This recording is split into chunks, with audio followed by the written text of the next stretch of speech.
मैं डॉक्टर संतोष कुमार उपाध्याय अभिनव भारत एकेडमी में एक बार आपके समक्ष पुनः उपस्थित हूँ।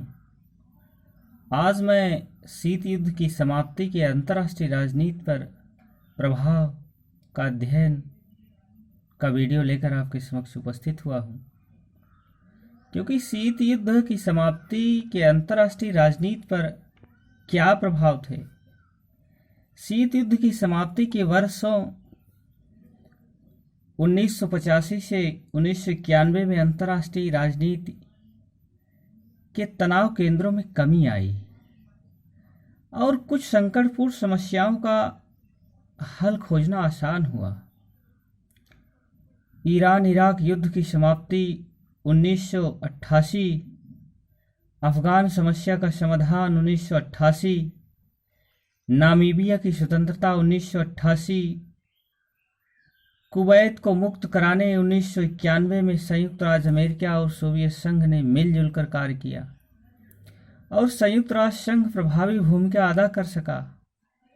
खाड़ी संकट के दिनों में राष्ट्रपति बुश और गोर्बाचोव में गजब की सहमति देखी गई। पश्चिम एशिया शांति वार्ता का माहौल तैयार करने में सोवियत संघ ने अमेरिका को पूर्ण सहयोग दिया।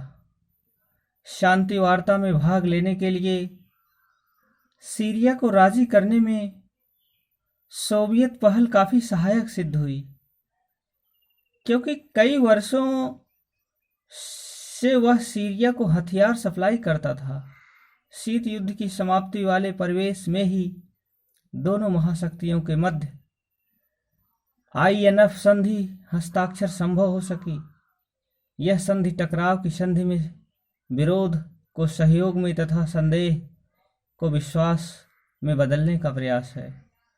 सोवियत संघ को आर्थिक संकट से उबारने के लिए पश्चिमी देश आगे आए। सोवियत राष्ट्रपति गोर्बाचेव ने G7 देशों के लंदन सम्मेलन में जुलाई 1991 में भाग लिया। सोवियत संघ की मदद के लिए उसे अंतर्राष्ट्रीय मुद्रा कोष और विश्व बैंक का सदस्य बना दिया गया।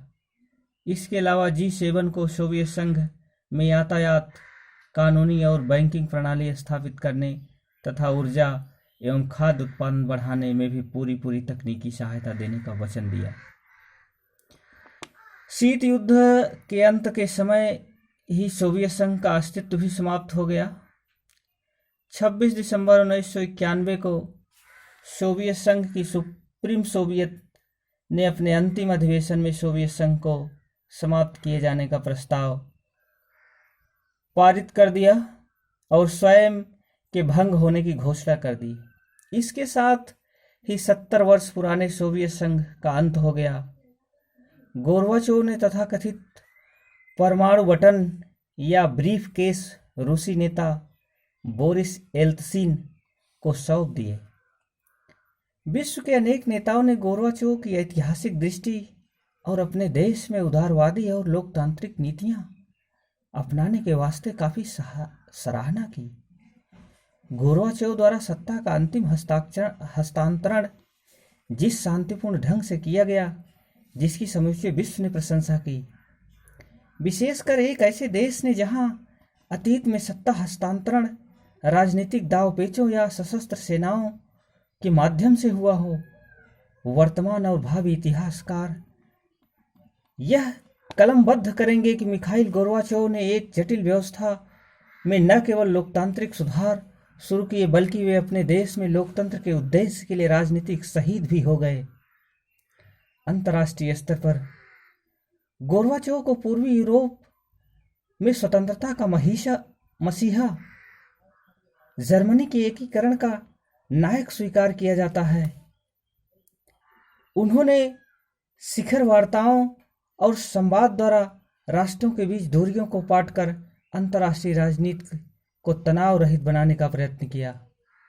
उन्हें शीत युद्ध की समाप्ति और परमाणु अस्त्रों को समाप्त करने के उपाय शुरू करने का श्रेय दिया जाता है। विश्व राजनीति में हितों का संतुलन, ए बैलेंस ऑफ इंटरेस्ट, ने भय के संतुलन, ए बैलेंस ऑफ टेरर का स्थान ले लिया। अंतर्राष्ट्रीय राजनीति के मुख्य मुद्दे सुरक्षा और विचारधारा के के बजाय व्यापार और पूंजी निवेश बन गए। सैमुअल पी हंटिंगटन ने फॉरेन अफेयर्स 1993 में प्रकाशित अपने लेख द